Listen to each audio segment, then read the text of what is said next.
ओमा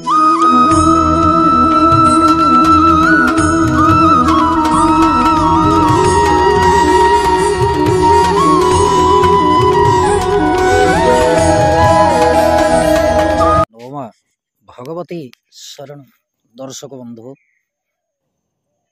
जानिबा आज 2025 मसीह द्वादश राशि क्यों प्रकार ग्रह प्रभाव रहिबो एवं द्वादश राशि उपरे ग्रह मानकर केउं प्रकार फलाफल प्रदान हेबो उक्त विषय वस्तु नहीं कि विस्तारित आलोचना करिबा। जनवरी 1 तारिख 2025 मसीहाटी पौष मास शुक्ल पक्ष द्वितीय तिथि बुधवार दिन आरंभ हेबो, जहाँकि चंद्रमा उत्तराषाढ़ नक्षत्र रे धनुराशि रे अवस्थित होइथिबे। दर्शक बंधु प्रातः समय पर चंद्रमा जेतेबेले धनुराशि ठारू मकर राशि को जिबे, शनिंकर साधारण राशि मकर राशि रे गोचर करुथिबा समय रे नूतन वर्षटी प्रचलित रहिबो। कालपुरुष चक्र अनुसार ग्रह मानकर अवस्थिति जो ग्रह मान दीर्घकालीन समय गोटे राशि रे रुहंती, दीर्घ समय बसति स्थापन करुथिबा ग्रह बृहस्पति शनि एवं राहु केतु यही चारिटी ग्रह गोटे राशि रे दीर्घ समय अतिवाहित करिथांती। 2025 मसीहा मार्च 29 तारिख रे शनिश्चर महाग्रह निजर मूल त्रिकोण राशि कुंभ राशि को छाड़ी मीन राशि रे पदार्पण करिवे। बृहस्पति 14 मई 2025 वृष राशि ठारू मिथुन राशि को चलन हेबे। अक्टोबर 29 तारिख रे बृहस्पति मिथुन राशि रो कर्कट राशि को अतिचारी हेबे।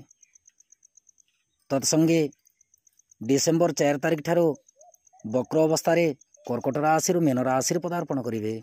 दर्शक बंधु राहु मई 18 तारिख रात्रि 7 घंटा 31 मिनट समय मीन राशि को कुंभ राशि को चलन हेबे एवं केतु कन्या राशि सिंह राशि को चलन हेबे। नूतन वर्ष जेतेबेले आरंभ हेबो ठीक से समय कालपुरुष चक्र बृहस्पति वृष राशि मंगल कर्कट राशि केतु कन्या राशि बुध बिछा राशि रवि एवं चंद्र एकत्रीकरण अवस्था अल्प समय पाए धनु राशि रहिबे। तत्संगे शुक्र एवं शनि कुंभ राशि एवं राहु मीन राशि थिबे। वर्तमान समय ग्रह स्थिति जहाँ अच्छी ठीक से ही ग्रह स्थिति रही जो दीर्घकालीन ग्रह माने 2025 मसीहा मई मासरे ग्रह मानकर चलन स्थिति परिवर्तन हो सारी। दर्शक बंधु कालपुरुष चक्र प्रथम राशि मेषराशि व्यक्ति विशेषों 2025 मसीहाटी अत्यंत शुभफल प्रदायक। परिवार मध्य शांतिर वातावरण रहिबा सहित स्वास्थ्य उन्नति निश्चित रूपे घटिबो। पश्चिम दिगरु प्रबल मात्रा रे व्यवसाय लाभवान हेबे। कर्म क्षेत्र में पदोन्नति सहित आशातीत फल प्राप्ति करिवे। तत्संगे निश्चित संतान प्राप्तिर सूचना अछि। नूतन कर्म प्राप्ति एवं बंधु सहयोग मध्य प्राप्ति हेबो। पदोन्नति सह स्थानांतर जोग मध्य संगठित हेबो। सरकारी कर्म रे उच्च आशा रे सफल प्राप्ति करिवे। अल्प मात्रा रे मानसिक अशांति रही पारे। साहसिक पदक्षेप नहीं प्रशंसित हेबार सूचना जणा जाए। कौनसी गवेषणा कार्य रे सफल प्राप्ति हेबो।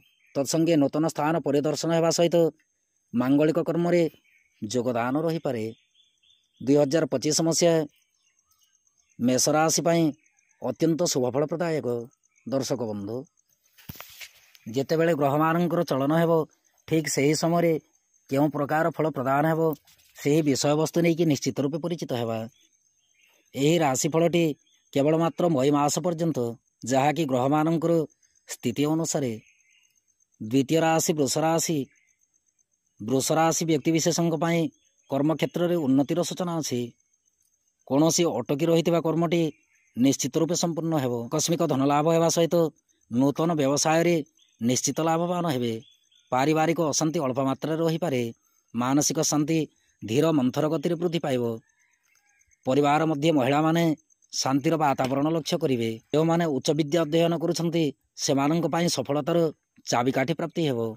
विशेषकर संतान प्राप्ति पाई 2025 मसीहाटी अनुकूल अटे। दर्शक बंधु वैवाहिक कर्म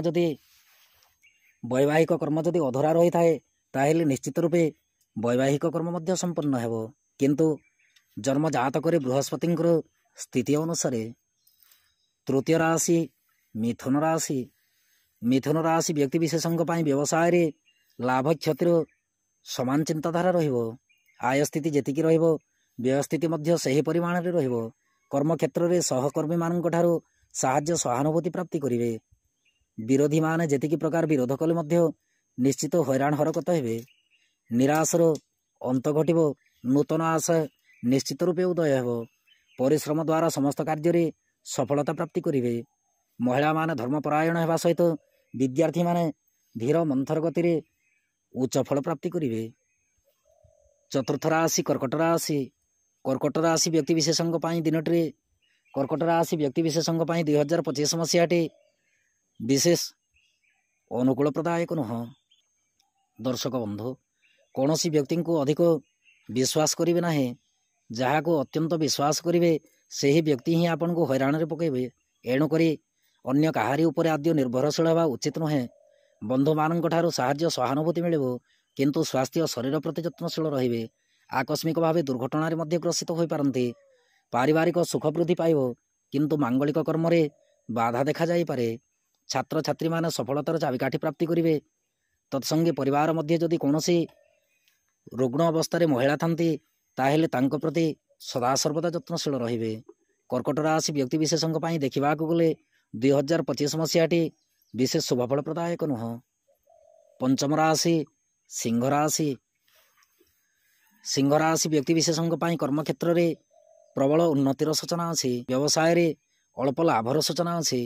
ପାରିବାରିକ ଶାନ୍ତି ବୃଦ୍ଧି ପାଇବ। ଶାରୀରିକ ଅସୁସ୍ଥତା ଯୋଗୁଁ ଅର୍ଥକ୍ଷୟ ହୋଇପାରେ।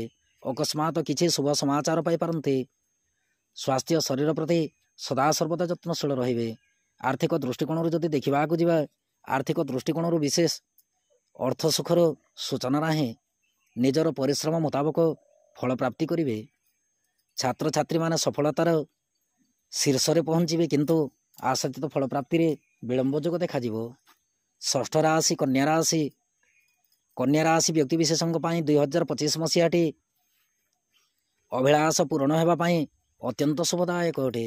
ଦର୍ଶକ ବନ୍ଧୁ, ଇଚ୍ଛିତ ଅଭିଳାଷ ପୂରଣ ହେବା ସହିତ ଆନନ୍ଦଦାୟକ ସମାଚାର ପାଇ ଅତ୍ୟନ୍ତ ଖୁସି ଅନୁଭବ କରିବେ।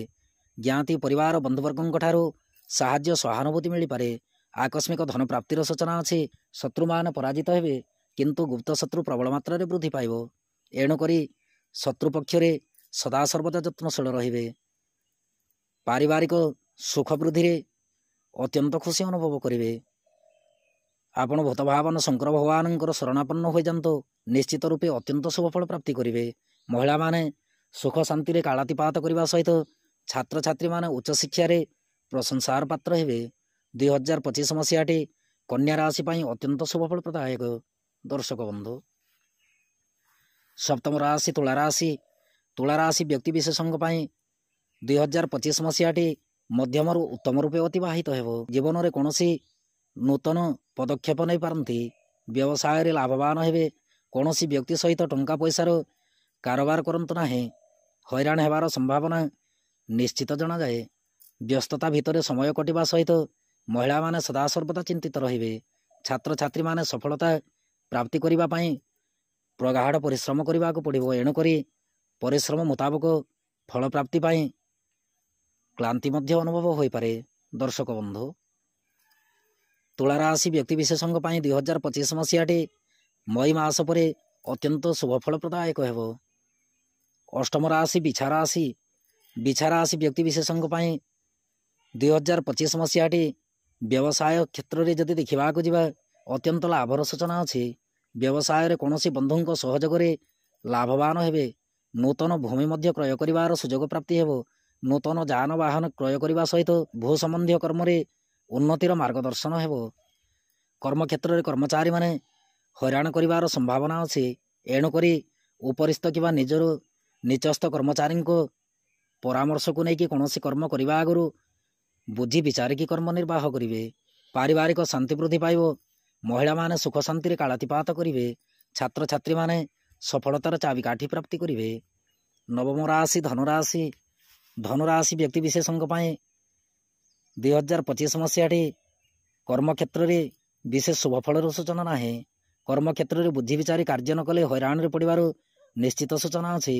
କୌଣସି ଅଜଣା ବ୍ୟକ୍ତିଙ୍କ ଯୋଗୁଁ ବ୍ୟବସାୟରେ କ୍ଷତିର ମଧ୍ୟ ସମ୍ଭାବନା ଜଣାଯାଏ। ବନ୍ଧୁ ସହଯୋଗ ମିଳିପାରେ।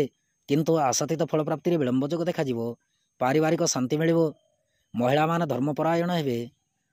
ସ୍ୱାସ୍ଥ୍ୟ ଶରୀର ମଧ୍ୟମରୁ ଉତ୍ତମ ରହିବ। ବିଶେଷ କରି ବକ୍ଷ ପୀଡ଼ାର ସୂଚନା ଅଛି। ଛାତ୍ରଛାତ୍ରୀମାନେ ପରିଶ୍ରମ ଦ୍ୱାରା ସଫଳତାର ଶୀର୍ଷରେ ପହଞ୍ଚିବେ। ଦର୍ଶକ ବନ୍ଧୁ, ଦଶମ ରାଶି ମକର ରାଶି। ମକର ରାଶି ବ୍ୟକ୍ତିବିଶେଷଙ୍କ ପାଇଁ 2025 ମସିହାରେ ବ୍ୟବସାୟରେ ପ୍ରବଳ କ୍ଷତିର ସମ୍ଭାବନା ଜଣାଯାଏ। ଶାରୀରିକ ଅସୁସ୍ଥତା ବୃଦ୍ଧି ପାଇବା ସହିତ ଆୟ ଅପେକ୍ଷା ବ୍ୟୟ ବୃଦ୍ଧି ପାଇବ। ଜ୍ଞାତି ପରିବାର ବନ୍ଧୁବର୍ଗଙ୍କର ସାହାଯ୍ୟ ସହାନୁଭୂତି କମିଯିବ। ପାରିବାରିକ ସୁଖ କମିଯିବ। ଆକସ୍ମିକ ଧନହାନିର ମଧ୍ୟ ସମ୍ଭାବନା ଅଛି। ମହିଳାମାନେ ସନ୍ତାନ ଚିନ୍ତାରେ ଚିନ୍ତିତ ହେବେ, ଯାହାକି ମଇ ମାସ ପରେ ମକର ରାଶି ପାଇଁ ସମୟଟି ଅତ୍ୟନ୍ତ ସୁଖଦ ରହିବ। ଛାତ୍ରଛାତ୍ରୀମାନେ ଅସଫଳ ହେଉଥିଲେ ମଧ୍ୟ ନିଶ୍ଚିତ କର୍ମରେ ଶାନ୍ତି ଅନୁଭବ କରିବେ। ଏକାଦଶ ରାଶି କୁମ୍ଭ ରାଶି। କୁମ୍ଭ ରାଶି ବ୍ୟକ୍ତିବିଶେଷଙ୍କ ପାଇଁ 2025 ମସିହାଟି ନୂତନ ପଦ ପ୍ରତିଷ୍ଠା ମିଳିବା ସହିତ ଶତ୍ରୁମାନେ ପରାଜିତ ହେବାର 100% ସୂଚନାର ଜଣାଯାଏ। ପ୍ରବଳ ମାତ୍ରାରେ ମାନ ସମ୍ମାନ ବୃଦ୍ଧି ପାଇବ। ଶାରୀରିକ ଅସୁସ୍ଥତା ଅଳ୍ପ ମାତ୍ରାରେ ଦେଖାଯାଇପାରେ। ମାନସିକ ଶାନ୍ତି ବୃଦ୍ଧି ପାଇବା ସହିତ ସ୍ୱାସ୍ଥ୍ୟ କ୍ଷେତ୍ରରେ ଉନ୍ନତିର ସୂଚନା ଜଣାଯାଏ। ମହିଳାମାନେ ଧର୍ମପରାୟଣ ହେବେ। ଛାତ୍ରଛାତ୍ରୀମାନେ ଅଳ୍ପ ମାତ୍ରାରେ ସଫଳତା ପ୍ରାପ୍ତି କରିବେ। କାଳପୁରୁଷ ଚକ୍ରର ଦ୍ୱାଦଶ ରାଶି ମୀନ ରାଶି। ମୀନ ରାଶି ବ୍ୟକ୍ତିବିଶେଷଙ୍କ ପାଇଁ 2025 ମସିହାଟି ମଧ୍ୟମରୁ ଉତ୍ତମ ରୂପେ ଅତିବାହିତ ହେବ। ବ୍ୟବସାୟ କ୍ଷେତ୍ରରେ ଅଳ୍ପ ମାତ୍ରାରେ ବାଧାବିଘ୍ନର ସୂଚନା ଅଛି। ବିଶେଷ କରି ପାରିବାରିକ କ୍ଲେଶ ମିଳିବା ସହିତ କୌଣସି ନିଜ ଲୋକଙ୍କ ଠାରୁ କଟୁ ଭାଷା ମଧ୍ୟ ଶୁଣିପାରନ୍ତି। ନିଜର ରକ୍ତ ସମ୍ପର୍କୀୟ ଲୋକଙ୍କ ଠାରୁ ହଇରାଣ ହରକତ ମଧ୍ୟ ହୋଇପାରନ୍ତି। ଏଣୁକରି ଅନ୍ୟ କାହାରି ଉପରେ ବିଶେଷ ଭରସା ରଖିବେ ନାହିଁ। କର୍ମକ୍ଷେତ୍ରରେ କାମର ବୋଝ ଅଧିକ ପରିମାଣରେ ଜଣାଯାଇପାରେ। ପାରିବାରିକ ଅଶାନ୍ତି ବୃଦ୍ଧି ପାଇବା ସହିତ ଅଳ୍ପ ମାତ୍ରାରେ ମନ ଭିତରେ ଅଶାନ୍ତିର ବାତାବରଣ ମଧ୍ୟ ରହିବ। କିନ୍ତୁ ଆକସ୍ମିକ ଧନଲାଭର ସୂଚନା ଅଛି। କୌଣସି ପ୍ରକାର ଭୂ ସମ୍ବନ୍ଧୀୟ କାର୍ଯ୍ୟକଳାପକୁ ନେଇକି ଯଦି କର୍ମ ନିର୍ବାହ କରିବା ପାଇଁ ଚାହାନ୍ତି, ତାହେଲେ ସମୟଟି ଅତ୍ୟନ୍ତ ସୁଖଦ ରହିବ। ଦର୍ଶକ ବନ୍ଧୁ, କୌଣସି କାର୍ଯ୍ୟରେ ଯଦି ଆପଣ ଧନ ବିନିଯୋଗ କରିବା ପାଇଁ ଚାହାନ୍ତି, ତାହେଲେ ଲାଭବାନ ହେବାର ମଧ୍ୟ ସୂଚନା ଅଛି। ମହିଳାମାନେ ଆନନ୍ଦରେ ସମୟ ଅତିବାହିତ କରିବେ। କିନ୍ତୁ ସନ୍ତାନ ସନ୍ତତିଙ୍କ କାର୍ଯ୍ୟକଳାପ ଉପରେ ସଦାସର୍ବଦା ଧ୍ୟାନ ରଖିବେ। ଛାତ୍ରଛାତ୍ରୀମାନେ ଉଚ୍ଚଶିକ୍ଷା ପାଇଁ ବିଦେଶ ଯାତ୍ରା କରିପାରନ୍ତି। ଇଏ ଥିଲା 2025 ମସିହାରେ ଦ୍ୱାଦଶ ରାଶି ପାଇଁ କେଉଁ ପ୍ରକାର ଫଳ ପ୍ରାପ୍ତି ହେବ ଉକ୍ତ ବିଷୟବସ୍ତୁ ନେଇକି ସମ୍ପୂର୍ଣ୍ଣ ଆଲୋଚନା। ଦର୍ଶକ ବନ୍ଧୁ, ଯେତେବେଳେ ଗ୍ରହମାନଙ୍କର ଚଳନ ହେବ, ବିଶେଷ କରି ଶନି, ବୃହସ୍ପତି ଏବଂ ରାହୁଙ୍କର ଚଳନ ସମୟରେ କେଉଁ ପ୍ରକାର ଫଳ ପ୍ରାପ୍ତି ହେବ, ଏହି ବିଷୟବସ୍ତୁ ନେଇକି ପୁଣି ଥରେ ମୁଁ ଉପସ୍ଥିତ ରହିବି। ଏବେ ଅନୁମତି ଦିଅନ୍ତୁ। ନମଃ ଭଗବତୀ ଶରଣ।